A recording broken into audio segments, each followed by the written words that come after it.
great day. I'm Sheila Bird, and this is WAJ News. Today in our studio, we have Pam Jr., who is the director of the Smith Robertson Museum. And Pam will be here today telling us all the great things that are going on at Smith Robertson. Definitely. Why don't you start by giving us a little history about Smith Robertson? Well, you know, Smith Robertson is such a wonderful place. We call it like a beacon of hope. But Smith Robertson was created through it being a school at one point. And the school closed because of integration came about. So the enrollment went down. So what did they do? After years of being abandoned, these wonderful ladies, Dr. Jessie B. Mosley and Dr. Afrotine Harrison, got together and they got 200 signatures from women voters and took it to City Hall and said, look, we want to keep this building. They were able to buy the building for $1. Wow. And it's been a museum since 1984. We have a wonderful exhibitions that we have at the museum.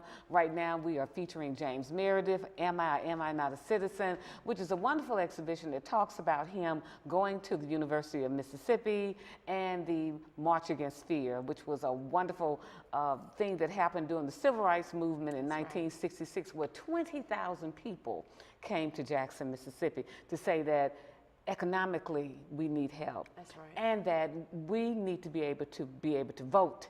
We have a stake in Mississippi. So with James Meredith at the helm, 20,000 people coming into Jackson, Mississippi on June 26, 1966 was an absolute phenomenal event. I've met Mr. Meredith. I've even interviewed him when I was a journalist. And I feel as if he's one of those activists that really doesn't get his due. He doesn't. For the trail that he blazed for the rest of us.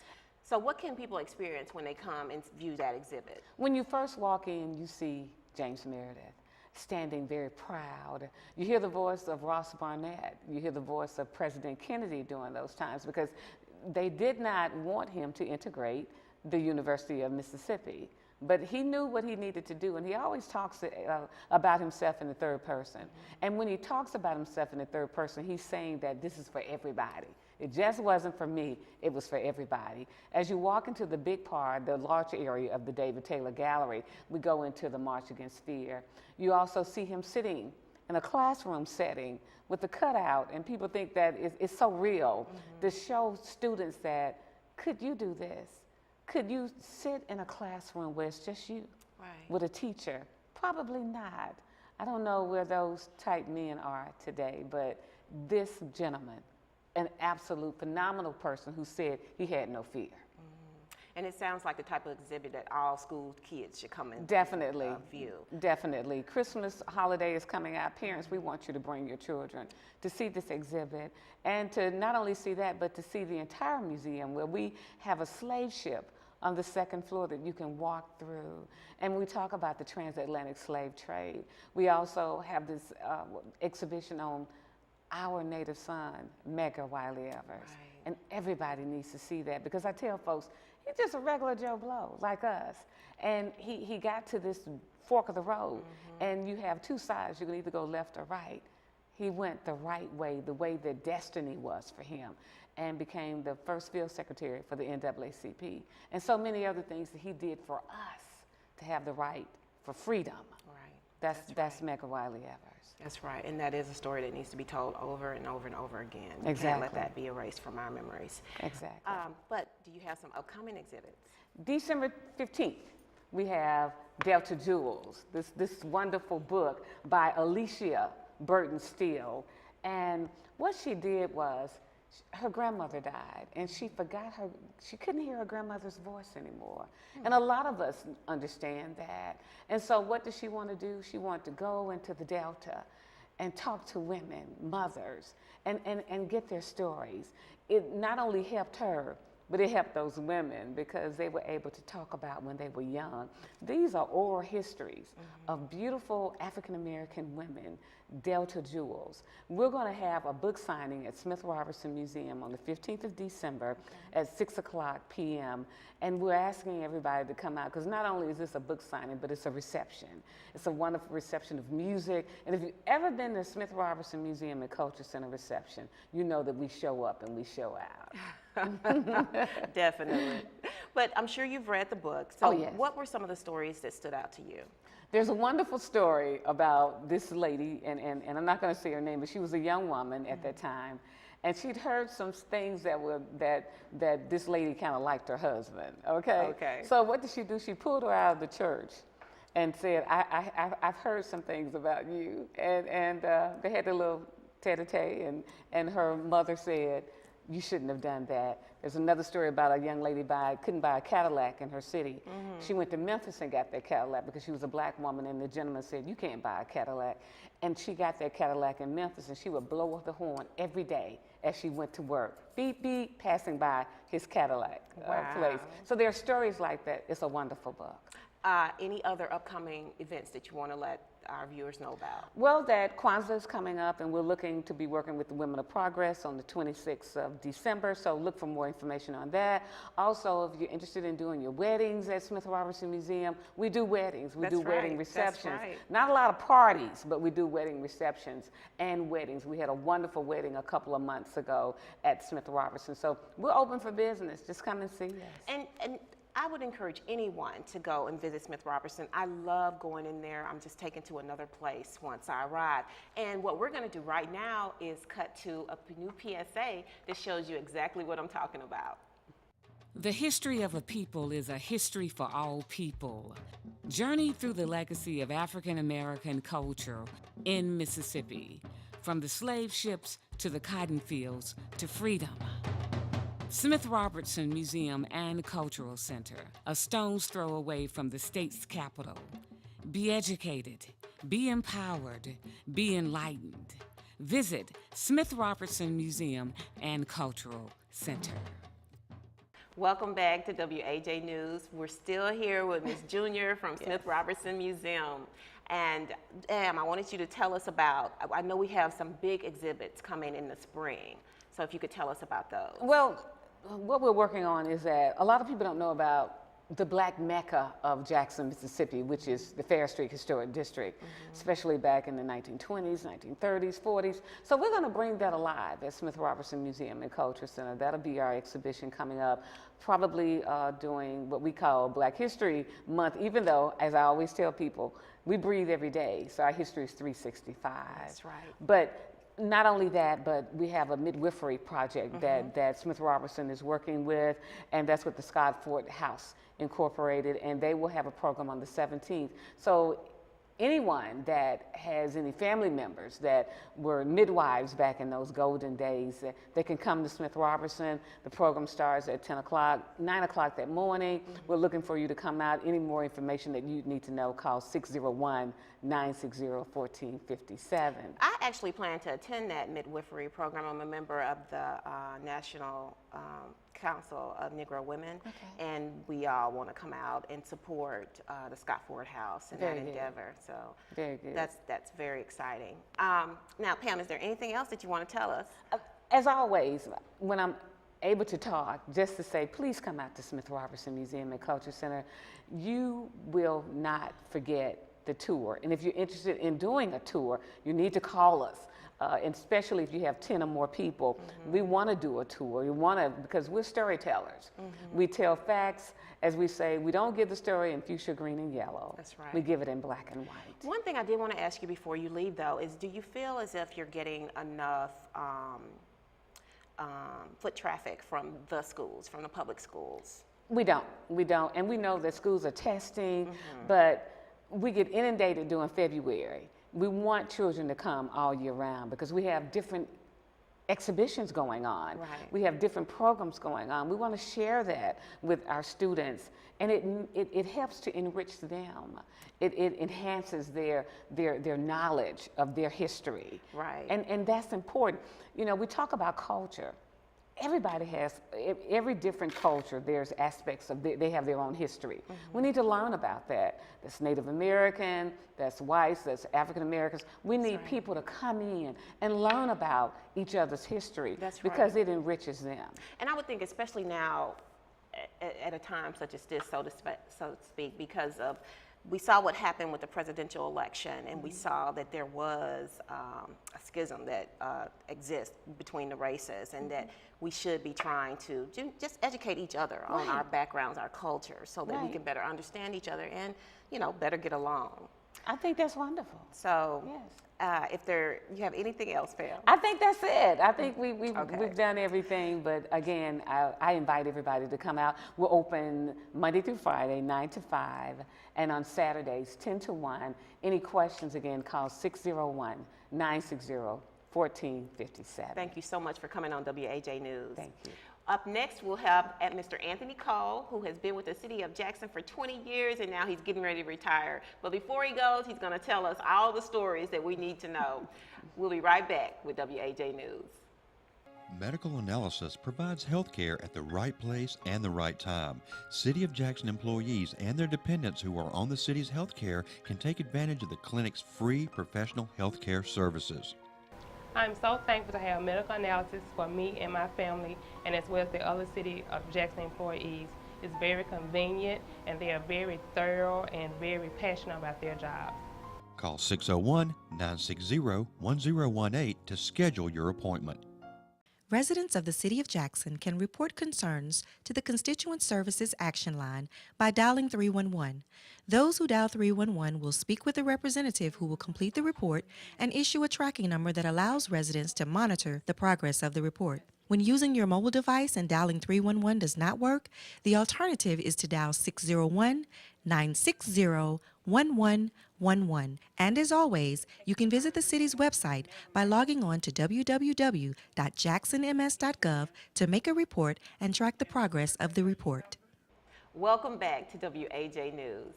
I have with me in the studio now Mr. Anthony Cole, who is going to talk to us about his 20 years with the City of Jackson.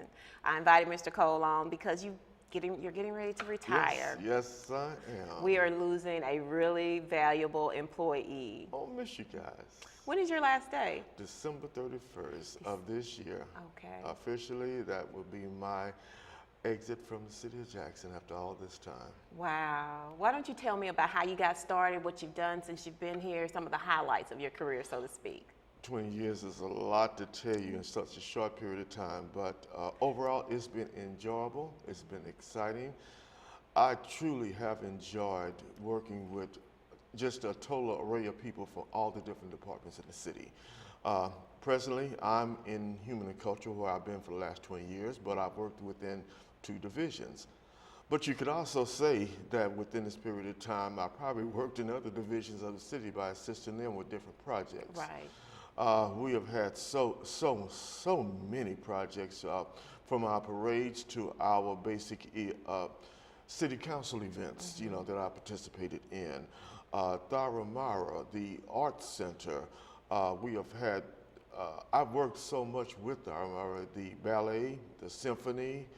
I've also have just worked with, I've worked with personnel just last night because we had our employee recognition night last night. That's right. And let me interrupt you because I want to be clear about when you say you work with them. I know with communications, we rely on you as sort of an unofficial photographer for our events. Right. Is that what you're referring to when you're saying you're working on these various projects? Absolutely, and a little bit more, because actually I'm on the committee, so with any particular committee, just not only one particular function, from the setup to the actual accepting of our guests as they came in, to the photography, just basically good customer service, all around with them. Right.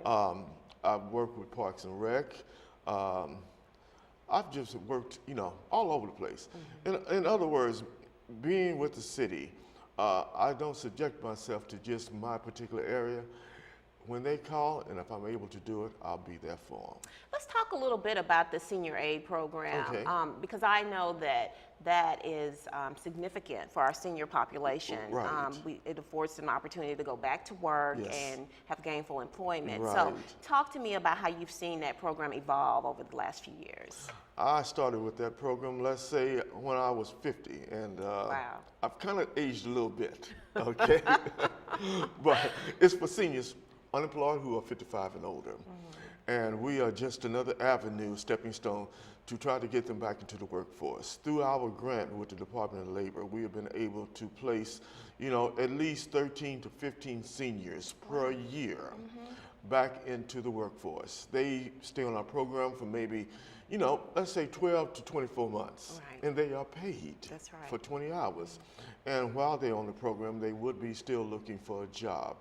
And given the time involved, we have given them GED training, we have given them computer skills, application skills, interview skills in order to prep them to be able to re-enter into the workforce, in order to be able to, again, be gainfully and independently employed. That's right. Now, Yes. and to be clear, so our viewers will know, Right.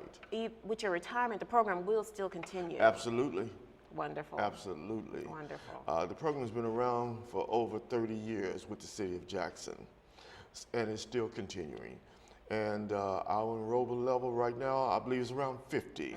So fortunately, we do have the funds to be able to accommodate, those who are eligible. So all they have to do is call 601-960-0335 and ask for the Senior Aid program. Okay. Well, I wanted to know, is there anything else that you want to share about your experience in Jackson, and maybe even if you feel comfortable, tell us about your plans after retirement. I've been in Jackson 27 years. I'm a Texas transplant, but Jackson has been good to me, absolutely wonderful, in other words. With the opportunity to live here, I have gained a lot of friends, a lot of associates, a lot of connections, and it's just been wonderful. And through the years that I have spent here, is that those memories will never, ever go away. That's right. I'm going to now travel, see the family. I might start a business.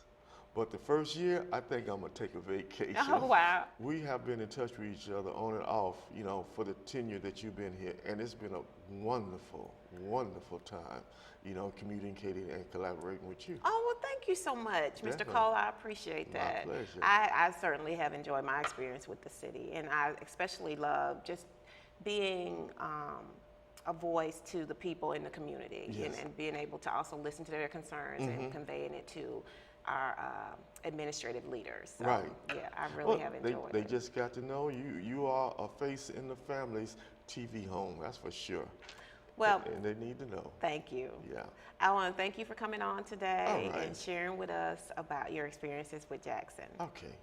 This is WAJ News, and we'll be right back. I'm Jackson Police Chief Lee Vance. The Jackson Police Department urges all citizens to use caution while out shopping for the holidays. The Jackson Police will be out in force, making sure your holidays are as safe as possible. But we need your help. Always shop with a group whenever possible. Never leave valuables in plain sight. Don't leave empty boxes from expensive items visible from the street. Following a few simple rules can go a long way in making sure you have a safe and happy holiday season. What a day, what a day. Time to go. Let's make haste. Not a second to lose, not a moment to waste. A big cat, a great ape, and a sleepy giraffe. Don't stop now, time to go. Let's make smiles and share laughs. Time with mom, fun with dad. That's a cougar, it is. Snap a pic with the fam. What a day to be kids. Lots more stuff to explore. We'll soon be on our way. Let's get cool souvenirs to remember the day. Hit the carousel now. Let's go round and around. Hey, what's under the glass? Oh, and look what I found. Frozen drinks to cool off, and if that's not enough, a fun water slide and a cool splash pad and stuff. Look at that, here we go. We can ride on a train. I don't know about you, I've got zoo on the brain. What a day, what a day. Lots to see, lots to do. Just one question to ask. How do you zoo?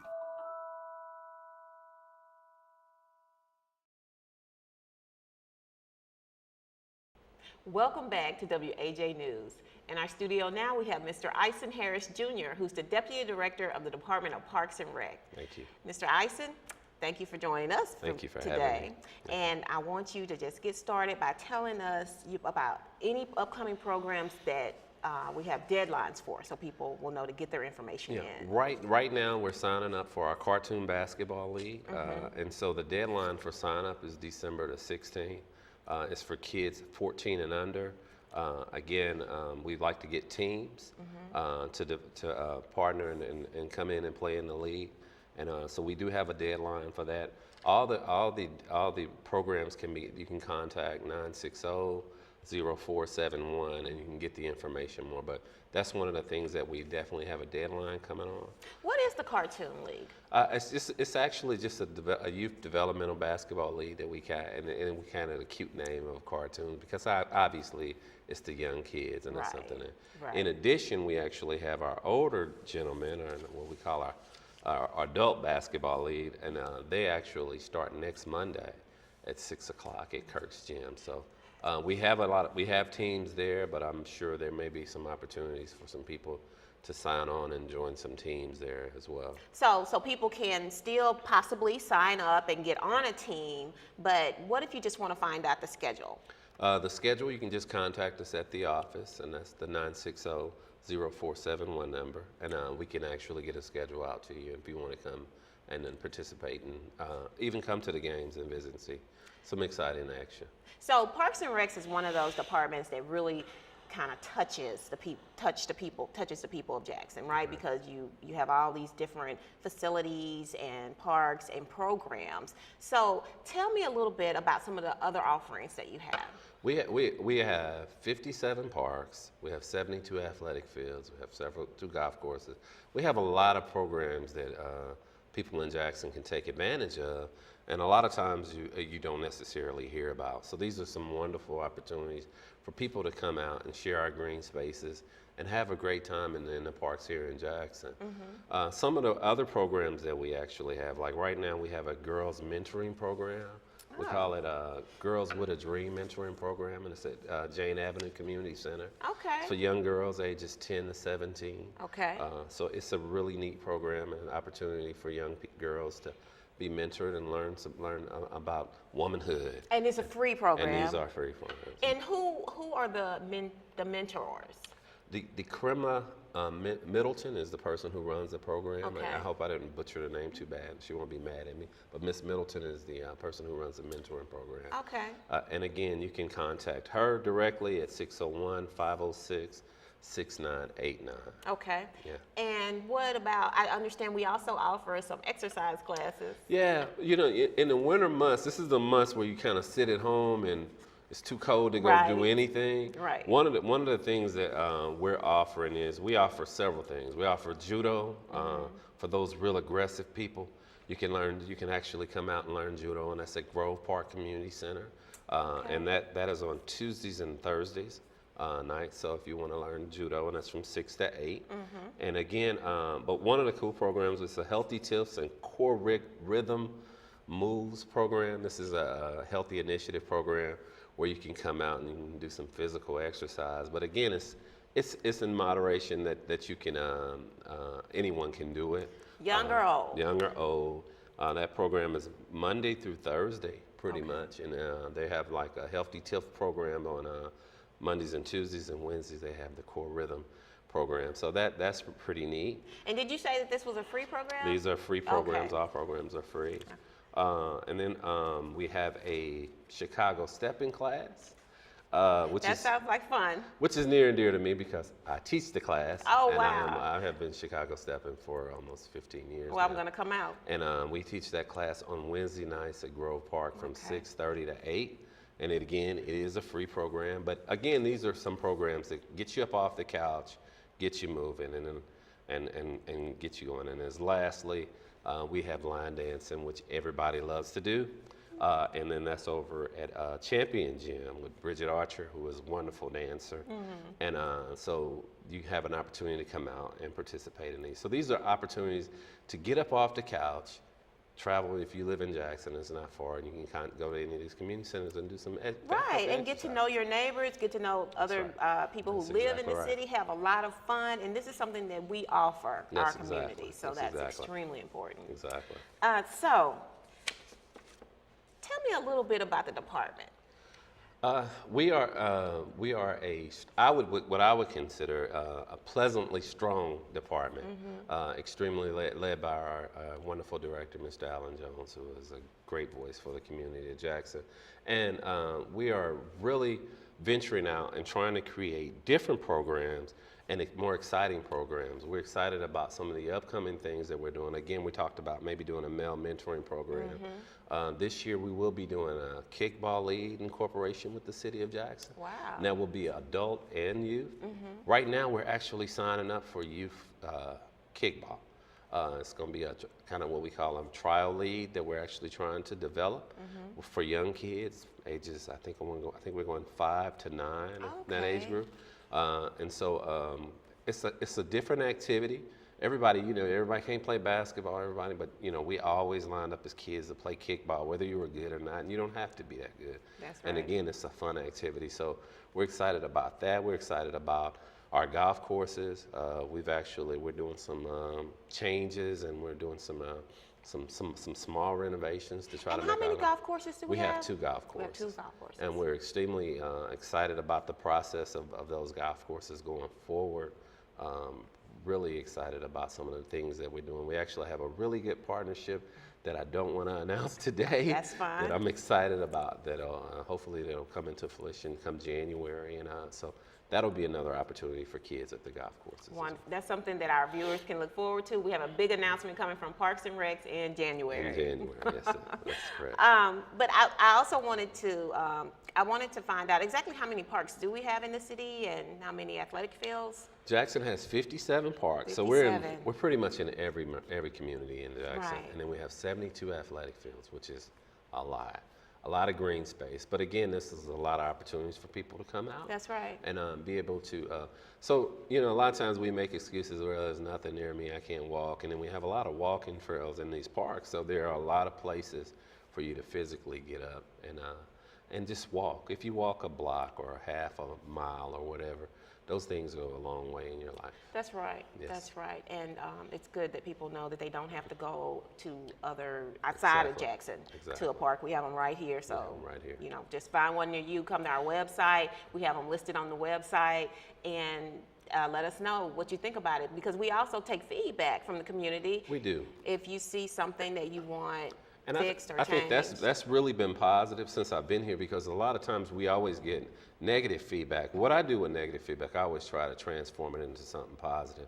So if the community has an issue or they have something that's going on, they can relate that to us. And if it's something we can do better in the park, everybody can do something better. That's right. And when you feel like that you're doing the best, and you're at a low, and I think you should always strive to even do better. So there's opportunities there.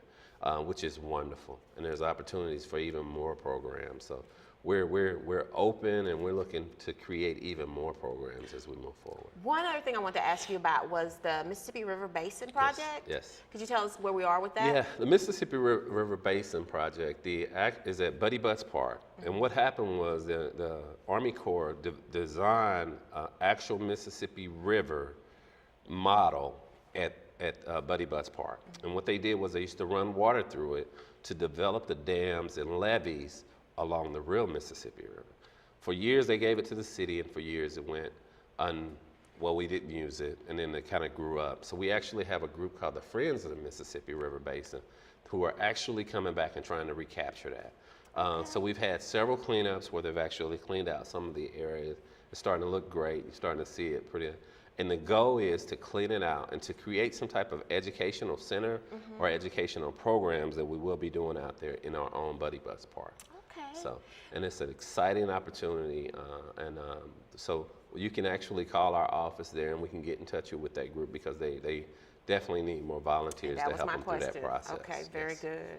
All right, well, if there's not anything else that you want to add, I want to thank you for coming on, talking to us at WAJ News. Thank you. Thank you for having me, and we're excited about what's going on in Parks and Rec.